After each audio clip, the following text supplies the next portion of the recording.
Pat, there was a sequence there where you got up one after your comeback, and there was a particular part there where you had two chances very late inside 4 minutes to take the lead. And the second call, I believe, was the Zana block, which at the timeout you looked like you had a problem with. What did you see there? I thought I saw goaltending, but they saw it differently. You know, there's many possessions during the course of a 40-minute game to blame it on that. You know, it's a close call. I thought I hit the backboard, but maybe you didn't see it that way. Coach, did anything change defensively for you in the second half where they were able to get to the rim a little bit more than they did in the first half? You know, we needed to adjust the way it was being called. We would give up 50 points, but they shot 21 free throws. Again, we're fouling at the end, so it might look inflated. No, we didn't really do anything differently. We were trying to be in our gaps. They made some good drives, some tough calls, went against us. That's what happens on the road. Can you talk about the impact that seniors Talib and Lamar had on the impact on the game going down the stretch? I mean, Talib was great. He did what he was supposed to do, and Lamar hit a huge three that really helped him out and gave him some energy. But Talib, you know, he played really well. They really did a great job. Jamie's done a great job developing him. Looks terrific. Because I recruited him when I was at Nova in high school, and he's gotten a lot better. Tim, down the stretch, do you feel like a couple possessions got away from you guys as a team, maybe about the 3-minute mark and under? Just, hats goes off to Pittsburgh. They made tough plays, game-winning plays, which should push them up. They got a lot of M1 baskets. That helped them out in the finish. And like I said, we just got to come down and execute down the stretch.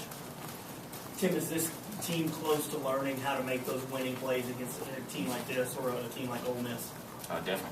We showed it in other games, where we made game-winning plays. You think about St. John's and in other games that we won, we made game-winning plays. And even throughout this game, we made game-winning plays as well. But just the time when we needed to make them, we did it.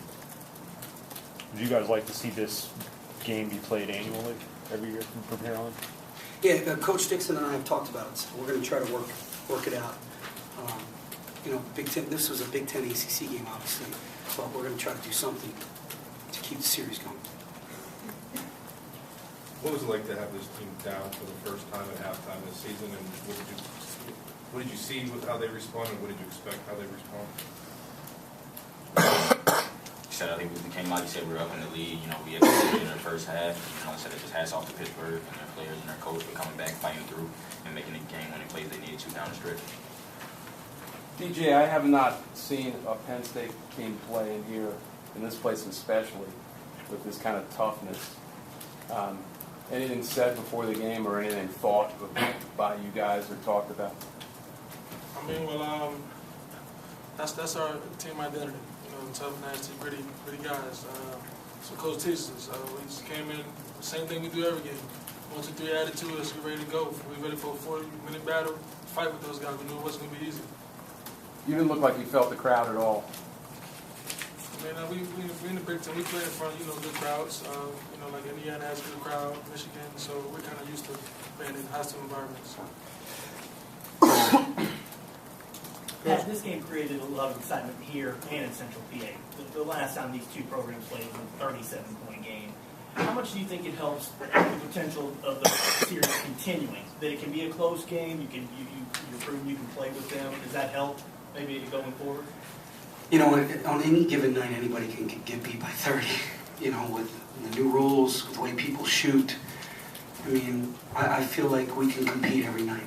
And whether it's Pitt or whoever in the Big Ten, I feel like we have a good, solid team. We have to continue to get better. And I hope people start taking us seriously, because I feel like, and I know these guys, we're tired of everybody talking about us like we're not a good team. And are you proud to be on the same floor? What does that mean? What does that really mean? We're a good team. We're a good basketball team. Get used to it. You don't think people take it seriously? No, not at all. Why? I'm curious. I'm sure because of history. Our attitude has changed. Our mindset has changed. We're competing at a high level. We're not seeing great results the last 2 games, but we're getting there. Does this help, Pat? Does this game help along those lines? If you win, yeah. Don't you think beating Bucknell would help that, though? Yeah, I agree. Nice low blow, but yeah, great. You're right. Coach, can you talk about how special it is to have two guards that can play like those two? And you, to your point, makes you a good team. I mean, obviously you got good players, but you got two guards that can go like that. No question. Got great guards, got great leadership. These guys have a great locker room. They continue to get better. They understand leadership is an everyday thing, an every practice thing, an every weight room thing, and every film session. And, you know, when you have two guys like that you trust on the floor, man, it makes your job, and it makes you look like a lot better of a coach, trust me, with two guys like this to my left. But we're going to learn from this. We're going to get better. Again, like he said, Jamie does a great job year in and year out. You look up, you see all the banners, what a great tradition they have here. He's a great coach. We're going to learn from this and hopefully continue on. Tim, in general, 9 games in, I mean, do you feel at all any effects of it? Anything you feel like you did 2 years ago physically? As far as my Achilles? Yeah. Not at all. I feel no pain. I feel like I'm back to normal and, even better. So I want to continue to get better each year, and each game, each day, and try to come out and be the best team and the best player I can be for my team at the end of the year. Tim, does that burn you, like what Coach was talking about, the way maybe people might perceive you? Is that how much inner motivation is that for you and the team? Obviously, definitely, But we want to come in, when I come, one of my goals at the beginning of the year was, to leave a legacy here. And with the guys that I have in the back in the locker room, those 15 guys, 14 guys that battle with me throughout the summer, the spring, and the fall, it's going to pay off. Like I said, we are a great team. We are a good team. It's going to pay off. We're going to continue to get better. Each day we come on, step on the court. Each day we look in the film. Every time we hit the weight room, we continue to get better, and it's going to pay off. Coach, go back to the second half. 15 of their 17 made shots were layups, and a majority of those came off the dribble drive penetration. Is that a tribute more to defensive lapse or the block charge? I would give Pitt credit. They had fresh legs. I mean, we looked like we wore down a little bit. We got a little tired at the end there. Probably poor scheduling by me. But I give Pitt a lot of credit. They got downhill.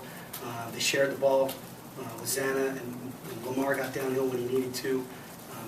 They make winning plays like we talked about. Do you think the guys, though, have a little bit of a fear in that second half? So they're afraid that maybe they're foul with the way. You said it, I didn't say it, but I would agree with that. I would agree with that. I mean, I got guys with 3 and 4 fouls. They don't want to foul, and we're backing off, so it can hurt. One more. Pat, you talked to other coaches around the league. It seems like a general sense that coaches are kind of involved questioning. I don't want you to get into a debate about the referees officiating the way they're doing, but you're kind of seeing a common trend around the defenses that are kind of, as you said, kind of shying away from. I think it's still a work in progress. I feel for the officials, I really do. I know I was on them tonight, but I do. I mean, they're trying their best to call certain things, and they don't want to disrupt the game. I know they don't, and they're doing the best they can. And then, as a coach, we have to continue to adjust how it's being called after timeouts. We've got to adjust. Okay, Thanks so much. Thank you.